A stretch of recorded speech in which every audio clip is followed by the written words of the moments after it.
இப்போ இருக்கிற காலகட்டத்துக்கு சேர்த்து வைக்கிறதுக்கு வாய்ப்பே இல்லை.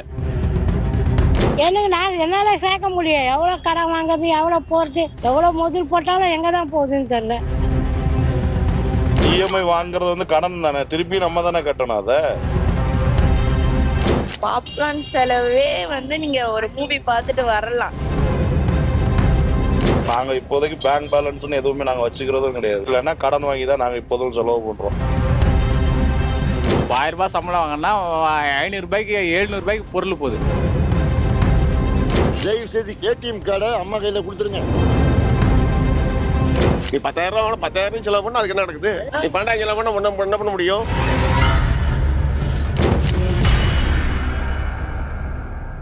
இப்போ காசை வந்து சில பேர் சேமிக்கிறாங்க, சில பேர் செலவு பண்றாங்களே. உங்களுக்கு சேமிக்கும் போது சந்தோஷமா இருக்குமா இல்ல செலவு பண்ணும் சேமிக்க தான் சந்தோஷமா இருக்கும். நாளைக்கு வெளியில ஃபேமிலியோட போய் செலவு பண்ணோம்னா காலைக்கு காசு கலையிடும்.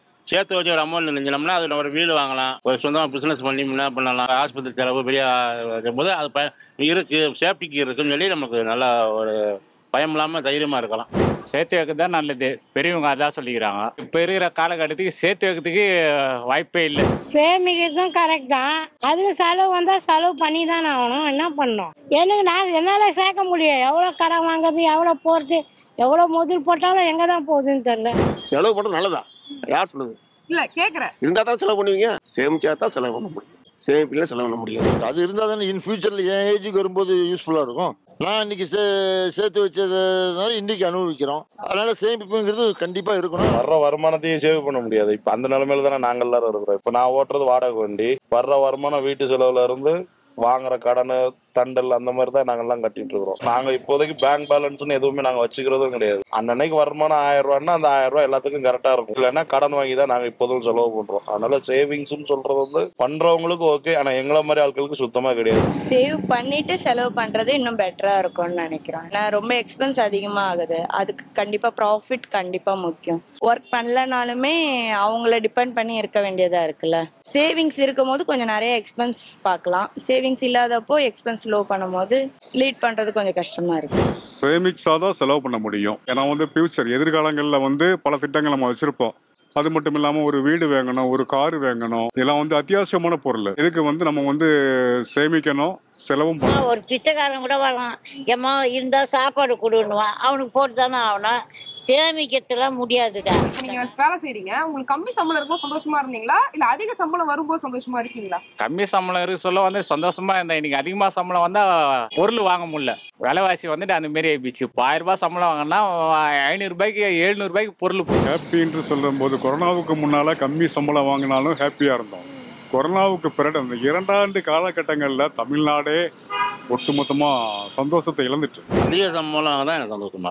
ஏன் சார்? 50,000 சம்பளம் வச்சுக்கேன், ஒரு 20,000 செலவு பண்ணிட்டு 20,000 சேவ் செஞ்சு வச்சோம்னா பிற்காலத்துக்கு நம்ம உதவும். வேலை இல்லாமல் இருக்கும் போதோ அந்த சம்பளத்தை செலவு பண்ணிக்கலாம். அது மீதி சேர்த்து வச்சு செலவு பண்ணிக்கலாம், சேர்த்து வச்சு செலவு பண்ணிக்கலாம். அப்போ நல்லா இருந்துச்சு. நாங்கள் மேரேஜுக்கு முன்னாடி நாங்கள் வண்டி ஓட்டும் போதெல்லாம் குறைஞ்ச வருமானம் ஒரு நாளைக்கு 3000 ரூபா வரைக்கும் நாங்கள் வண்டி ஓட்டினோம். அப்போ எங்களுக்கு தெரியல. ஆனால் இப்போ மேரேஜ் ஆனதுக்கப்புறம் குழந்தை பசங்க எல்லாருமே அப்படி வரிசையாக ஒன்றா வரும்போது ஒரு நல்லது கெட்டதுக்கு கூட எங்களால மிச்சம் பண்ணி எடுத்து வச்சு பண்றதுக்கு கஷ்டமா தான் இருக்கு. அதிக சேலரினா அதுக்கேற்ற மாதிரி எக்ஸ்பென்ஸ் போயிடுறா. லோ சேலரி ஆகும்போது அதுக்கேற்ற மாதிரி எக்ஸ்பென்ஸ் போயிடுதுல. அதனாலதான் நிறைய பேர் கம்மி சேலரியா நான் சந்தோஷமா இருந்துக்கிறேன், நிறைய சேலரி வந்து தூக்கமே வராது அப்படின்னு அந்த காசை பார்த்துட்டே இருக்கு. அந்த அளவுக்கு நம்ம போனதில்ல. காசு போயிடு ஃபினான்ஷியல் வைஸ் போகும்போது நம்மளும் எக்ஸ்பென்ஸ் அதிகமாக தான் பண்ணுவோமே தவிர சேவ் பண்ண மாட்டோம். லோ இன்கமாக இருக்கும் போது சேவ் பண்ணுற மோட்டிவ் இருந்துக்கிட்டே இருக்கும். நாளைக்கு என்ன தேவை அப்படின்றது லோ பட்ஜெட் இன்கம்ல யோசிப்போம். ஹை இன்கம் போகும்போது நம்ம அதை பற்றி யோசிக்க மாட்டோம். நான் கம்மி சம்பளம் வாங்கும் போதும் அதே ராஜ வாழ்க்கை தான், இப்போ இருக்கவும் ராஜ வாழ்க்கை தான். எதை பற்றி நான் கவலைப்படுறதும் இல்லை. அன்னைக்கும் சரி கமிட்மெண்ட் முதல்ல வச்சுக்கிடுவாங்க. எந்த வகையில சேமிக்கலாம்னு ஏதாவது ஒரு ஐடியா? எந்த வேலை செய்யறதுனால பணம் டெபாசிட் போடலாம். இப்போ நகை விலை பயங்கரமாக ஏறிக்கிட்டு போகுது. நம்ம நகையை வாங்கி போடலாம், இல்லை நிலங்கள் வாங்கி போடலாம். நிலங்கள் வாங்கி தான் ரொம்ப நிலங்களோ பொண்ணுலேயே பொருளே போடுற பணம் போடுறது ரொம்ப. எங்களோட போஸ்ட் ஆஃபீஸ் ஆர்டியில் போடலாம், இல்லை பேங்க்ல ஆர்டி இருக்கு அதில் போடலாம். கோல்டு இன்னைக்கு 1 கிராம் கூட வாங்க முடியாது. மேக்ஸிமம் நமக்கு அரசாங்க பேங்க்ல நீங்கள் மாதம் ஒரு அமௌண்ட் கட்டிகிட்டே வந்தீங்கன்னா உங்கள் உங்களுக்கு பிற்காலத்தில் பெரிய பல்க் அமௌண்ட் கிடைக்கும். ரெண்டாவது ஆஃபீஸில் உங்களுக்கு பிஎஃப் பிடிக்கிறாங்க, அந்த பைசாவும் உங்களுக்கு பல்காக பின்னால் வரும்போது என்னுடைய ஏஜ் வரும்போது சாட்டிஸ்ஃபைடாக லைஃப் கொண்டாடலாம். கோல்டு ரேட் வந்து ரொம்ப பீக்கா இருக்கு, எல்லாராலையும் கோல்டு வாங்க முடியாது.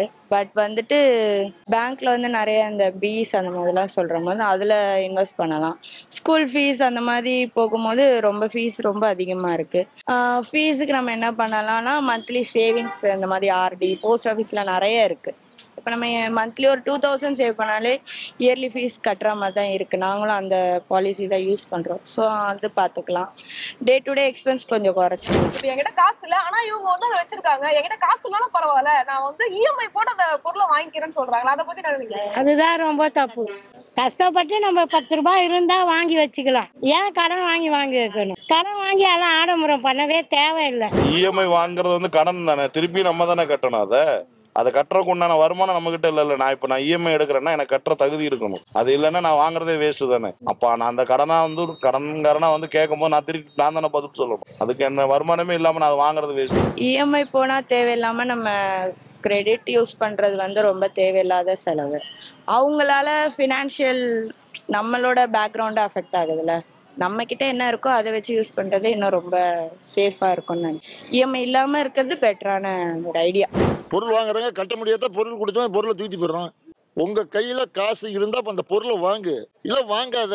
திருநெல்வேலி, தூத்துக்குடி, கன்னியாகுமரி, விருதுநகர் இந்த மாதிரி மாவட்டங்கள்ல வணிகர்கள் வந்து சென்னை, கோயம்புத்தூர், ஈரோடு, திருச்சி இந்த மாதிரி பெரிய பெரிய நகரங்கள்ல மாநகரங்கள்ல வந்து என்ன பண்றாங்க, வணிகங்கள் நடத்துறாங்க. ₹1 கொடுத்தா போதும், நீங்க எல்இடி எடுத்துட்டு போயிடலாம், டிவி எடுத்துட்டு போயிடலாம் சொல்லிட்டு ஒரு கவர்ச்சிகரமான விளம்பரத்தை கொடுக்குறாங்க. மக்கள் கூட்டம் அலையும் போது கடன் வாங்கி ஆம்பளம் வாங்கிறது இன்னும் புண்ணியம் கிடையாது. கடன் வாங்கி ஆடம்பரம் வாங்கி கொஞ்ச நாளே தான் அது அந்த ஆடம்பரம் நீடிக்கும். இருந்தாலும் ஆடம்பரம் வந்து கூடாது. எப்போதுமே வந்து எளிமையா இருக்கிறது ரொம்ப நல்லது. சரி, இப்போ வந்து காசு சேர்த்து வைக்கணும் அப்படின்னு யாருக்குன்னா ஏதாவது ஒரு டிப்ஸ் சொல்லணும்னா என்ன சொல்லி? நம்ம வருங்காலத்துக்கோசம் சேர்த்து வைக்கணும், பசங்களுக்கோசம் சேர்த்து வைக்கணும். 3 வேளை நம்ம சாப்பிட்றோம்னா 2 வேளை சாப்பிட்டு 1 வேளை சாப்பாடு நிப்பாட்டணும்.